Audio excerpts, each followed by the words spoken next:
everyone. Today I want to do a dual review of two fantasy standalones. Yes, standalones in the fantasy genre. It's not just the big series.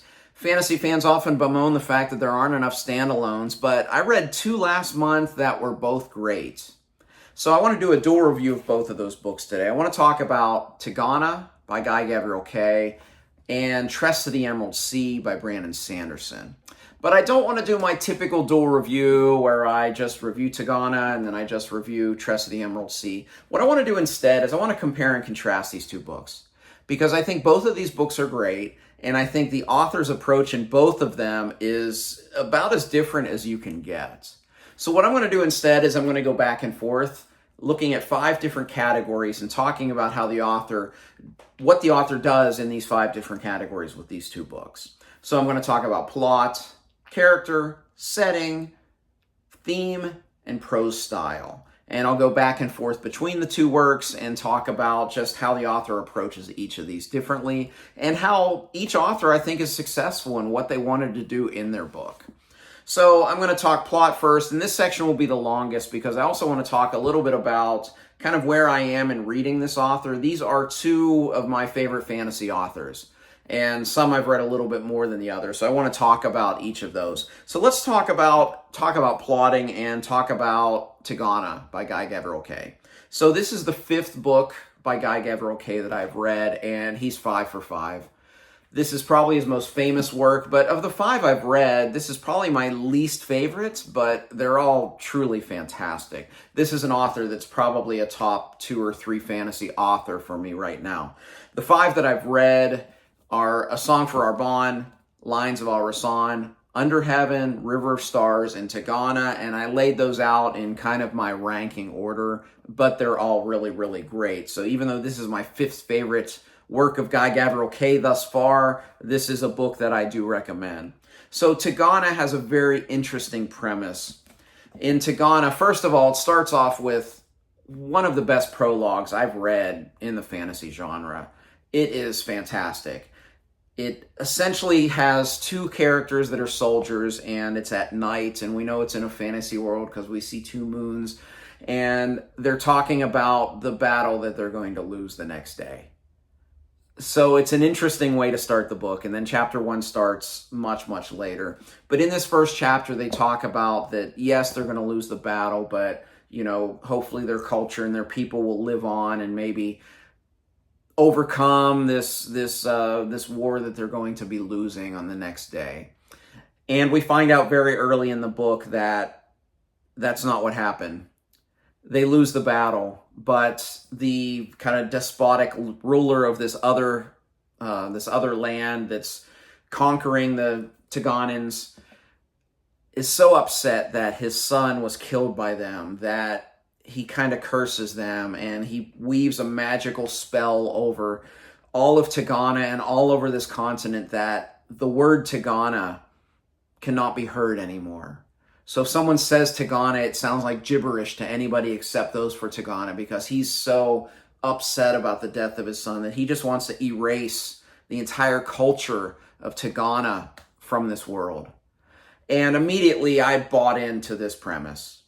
Now, I think I was on a great discussion about this book with Joanna over on her channel, with Jake Bishop and Bridger from the Library Ladder. I'm going to link that below because the first 30 minutes are spoiler-free. So if you haven't read this book, there's a lot of great insights from those individuals and a couple by me that are in that video. But Jake said something that stuck with me, and he said, with Tigana, if you buy into the premise, you probably really enjoy the book. If you don't, you might struggle with this book. I love the premise. I thought of all the real-world applications of how this has happened through wars. I was thinking mostly about kind of Eastern Europe, how a lot of ethnic groups, genocides and ethnic cleansings, and this happens all over the world as well. And it kind of works here in this fantasy world where it's a spell that this magician has weaved. So this book is essentially about a group of characters trying to restore not just the name, but the culture and the nation of Tigana. And I bought into it right away. So this is a very grand story. This is a work of epic fantasy. In fact, Sanderson said this is his favorite standalone work of epic fantasy. So it's kind of fitting that I'm comparing and contrasting these two works together. From a storyline, if you like the premise, you probably like the plot. I would not say that Kay's number one strength is plotting, but I don't see any weakness with him. Although in this book, I have seen some people talk about, we were talking about this on the Fireside Discord, and someone said the plot was a bit meandering. I wouldn't go that far with as far as how this is plotted in this about 600-page book, but I will say that it's probably not Guy Gavriel Kay's most tightly plotted book. It is kind of far-flung, it's sprawling because it's epic, and we are at various points of this continent with different characters along the way. But I still think the plotting and pacing was great, and I thought the ending was just absolutely fantastic. The very end of the book, there's some major revelations, and just like all of Kay's works, he gives you a revelation that you think, oh, well, the character that finds this out is going to do this with this information, and it doesn't happen.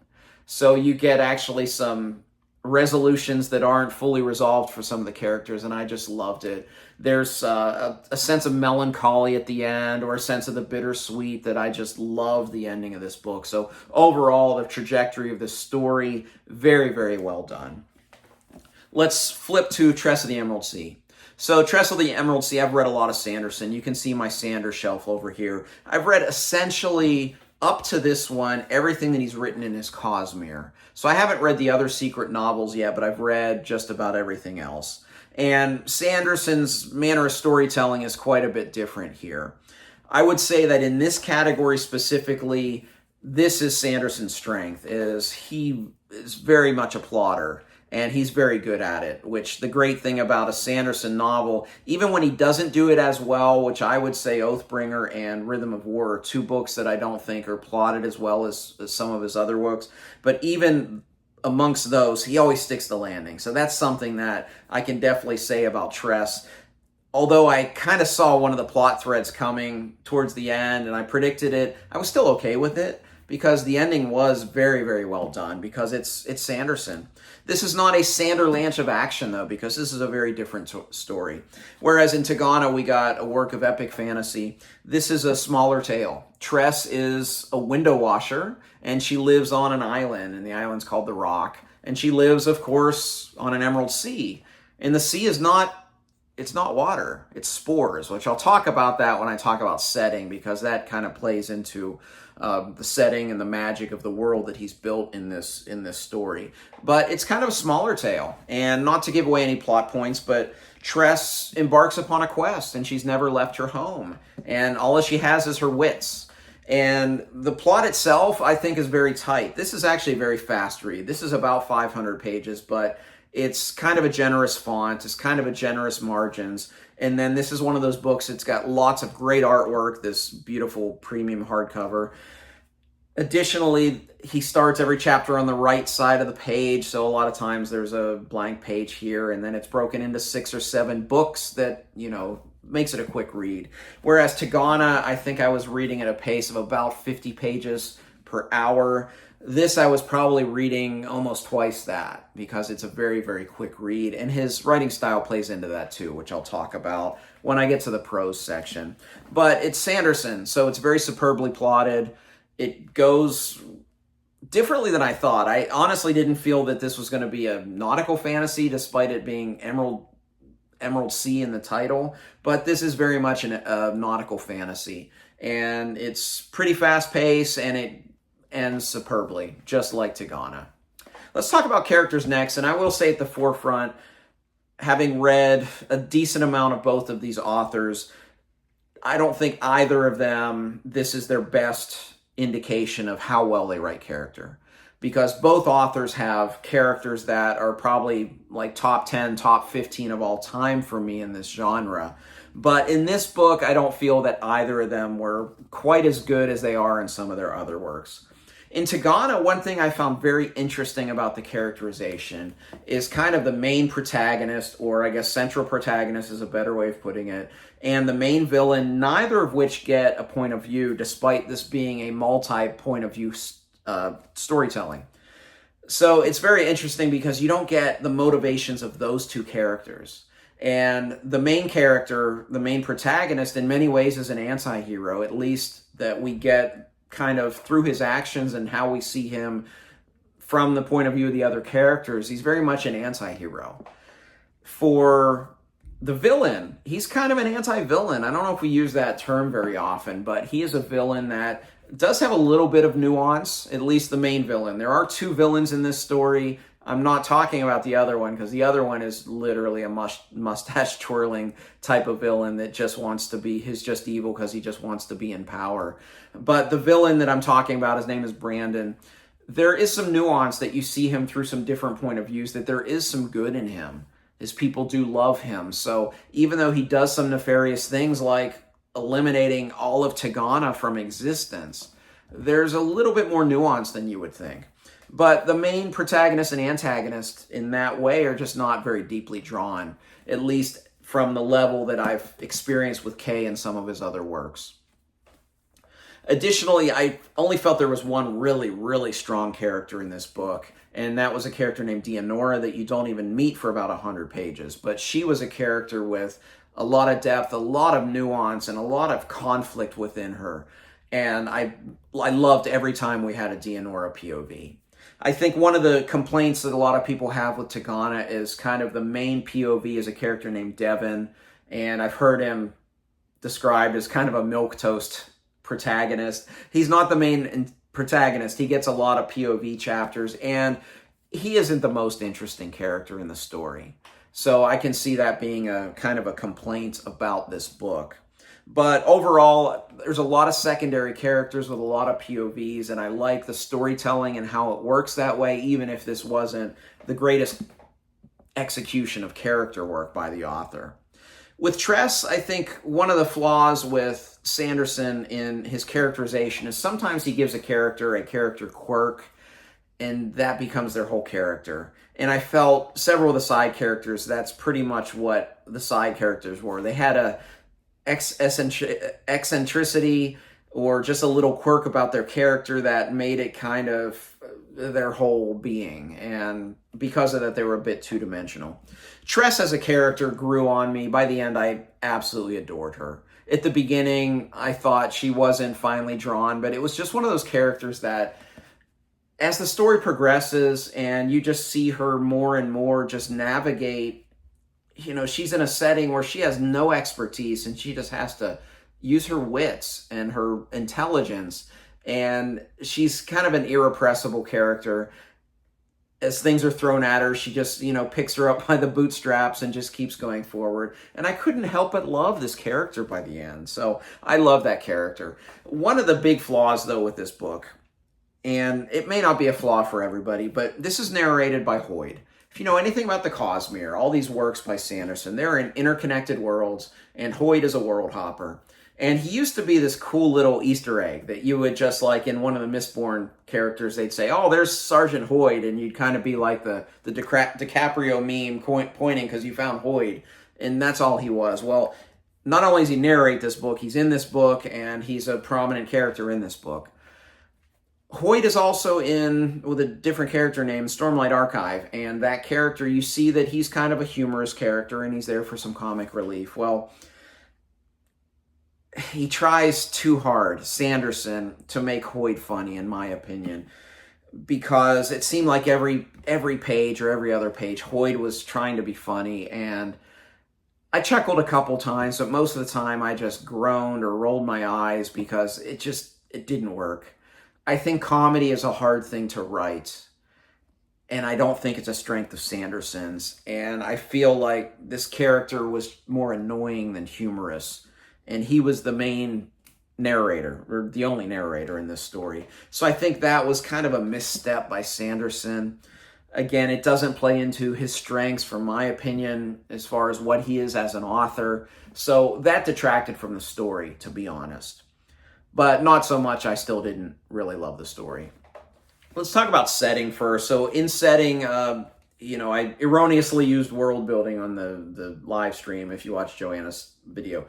But world building's in there. Setting for Sanderson, which means we have to talk about magic. So if we're going to talk about magic with Sanderson's work, we do need to talk about the magic in Tigana. It's the most magical of all the stories I've read by Gavriel, and I think it's one of the ones of all of his 15 works that does have the most magic in it. And it was a soft magic system because hard magic really wasn't a thing yet. And frankly, I prefer it. The only thing that we get really concrete in this story as far as the magic is concerned is that these magic users, for them to fully embrace the magic, they have to cut off a few digits to really demonstrate their sacrifice to the magic. There's also some kind of folk magic in here. There's some magical creatures. There's a Ruselka in here, which was very interesting. And there's more of kind of like the folklore type of magic that you see in here rather than like a magic system that we see with Sanderson or a lot of modern authors today. And I like the magic in this book. We had some strong wielders, and we got a little bit more insight into it at the end in kind of one of the big skirmishes or battles at the very end, and I thought it was very well done. But the setting itself, I think, is one of the things that Kay just succeeds brilliantly for me. I'm not a very good visual reader, but in all 5 of these works by Gavriel Kay, I've been able to visualize the people, the culture, the world, the landscape.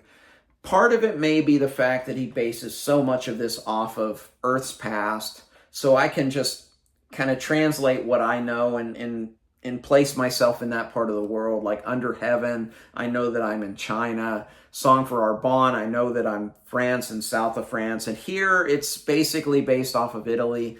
So I think that lends itself to establishing the setting very well. But there's something about his writing that I'm just able to picture so clearly. And this is from someone who stinks at visualization. I do not visualize things very well in my books. But I think because Tigana is so well realized from this establishment of setting, I'm able to see it very, very well. So that's something that I think is a strength of Kay's. And world building is a strength of Sanderson's as well, but it's done so differently. A lot of it is done through the magic, but I'll say the magic here feels different. A lot of times the magic system itself feels like science, and here it felt 100% like science. But because of that, it felt like a true aspect of the world rather than kind of a thing that's within the world, if that makes any sense. Because the big aspect of magic in here are these seas. Tress lives on the Emerald Sea, and the sea is not water, it's spores. And these spores have kind of magical properties, but I never really saw them as magical. I saw them more as just kind of scientific properties. And you see in this book, later in this book, where Tress starts to experiment on some of the different spores. It reminded me of Rhythm of War. Actually, a part of Rhythm of War that didn't work for me was the experiments on Stormlight that one of the characters was doing. It reminded me of that. And maybe because it was just kind of like 1 or 2 chapters, it didn't take a long time. But I thought that lent a very interesting take on this world, which felt a lot smaller than a lot of the other stories because this story was smaller. But you do get to see beyond the Emerald Sea. And I will say this, with this edition, what was cool is like chapter headings for the Emerald Sea chapters were emerald. And then when we got to a different sea that had different colored spores, it was a different color, and then a third color at the end. Just a little nice touch for this great edition that I was part of the Kickstarter that I backed. So the world building with Sanderson, I envy the man's, just his imagination. And this was no different. You know, this was a story that wasn't necessarily going to come to life. I think this is the one he just wrote for his wife. And the world building in here, it's just so inventive and so different and very vibrant. Although maybe not as much depth as Tigana, I still feel that there was just a lot here that I really enjoyed. So let's talk theme next. Now, admittedly, this is something that I don't do very well as a reviewer or as a reader, because it's not something that I think in my past, maybe the day that we learned about this in English class, I was sick that day or something, but it's nothing that I've never really kind of consciously thought about until, frankly, I started watching BookTube and seeing reviews where all these great reviewers are talking about the different themes herein. So I'm not going to talk about specific themes, but I want to talk about the way that the authors approach theme, because they're very different. And that was one of the reasons I wanted to compare and contrast these 2 books. With Tigana, one of the things that is so well done with theme is just how it's woven into the writing. Because it isn't with Sanderson. With Sanderson, he pretty much tells you what the theme is going to be. And he hits you over the head with it a little bit with his writing, and I'll talk about that in prose, in the prose section of this video. But with Tigana, it's all woven in there. And it kind of takes some thought for you to think about what all the different thematic ideas that Kay is tackling in this book. It's one of the things I like about the writing in general with Kay, is it's all kind of interwoven in there. And I'm sorry, I'm getting ahead to prose. Let me talk about Sanderson. With Sanderson, the themes are a little bit more obvious. And part of that is he's going for kind of a more younger audience, or I don't want that to sound insulting, so let's just say universal audience. He kind of wants more universal appeal with his books. So there's less nuance with the way that he portrays a lot of the themes and a lot of the ideas in here. So a lot of the kind of philosophies and revelations about different things are quite clear in the way that he just approaches it. So let's go straight into prose, because I've already started to allude to that. The thing I love about Kay's writing, and again, prose style is the number one reason I wanted to compare and contrast these two books, because you can't get further on the spectrum between these two authors, truly. Gavriel Kay's prose style is something I love and I cherish. And one of the aspects that I really like about it is how a little innocuous sentence in the middle of a paragraph can be huge. And I contrast that with Sanderson. Sanderson would never do that. He would make a hyperbolic sentence that's its own paragraph. And you see that often in Tigana and all of his works. And what it causes you to do with this author is kind of slow down, because he's not going to be hyperbolic with his delivery of important things. It's just going to be in there, and you have to make sure that you catch it. And I love that, how any paragraph, something momentous can happen. I wouldn't say that his prose style is purple, and I wouldn't say that it's dense, but some readers might say both of those things. It's just very rich, it's very detailed, and his command of the English language is something I cherish. There are certain authors that just, the way that they write, I just immediately gravitate towards it. And I know that some reviewers don't find that important, but I find that important. So when I read Gavriel Kay, I read Robin Hobb, I read Charlotte Bronte, just the way that they use the language, I just marvel at that, because I think it's a skill that not everybody has, and I think it's something to be recognized as something that's brilliant. And they are some of the most brilliant writers, Kay, in this genre for sure, as far as prose style is concerned. But you have to work a little harder at it, but I would never say it's unclear. I don't think this is dense. I do think it's rich, and you have to pay attention and maybe read a little slower. Now, Sanderson has said in live streams and videos and interviews that his style of prose is very deliberately clear. He wants his books to be crystal clear and understandable by the masses. So because of that, his books do read a bit younger. And you see a lot of reviewers say that all of Sanderson is YA. I would not say that, but I will say that having read this earlier in the month, when I started reading this one, I kind of got angry at the writing style early on, because I felt it was so simplistic. And I had to just stop and check myself and remind myself that that's not what this author's all about. He wants his books accessible by the masses. So he's deliberately writing in that manner. Can he write like a Gavriel Kay? I have no idea, but I'm going to assume that he can write with a lot more kind of depth and richness than he writes in his stories, but that's not what he wants to do. So who am I to tell him? He's the most successful author right now in the fantasy genre. So the prose here is very simple. It's very easy to digest, and that makes this a much quicker read than Tigana. I mentioned the page length and the rate that I read these. Tress is a very, very quick read. But his style of writing doesn't appeal to everyone, just as Kay's doesn't appeal to everyone. And I do think there's a lot of people like me that can appreciate both, despite them being very different.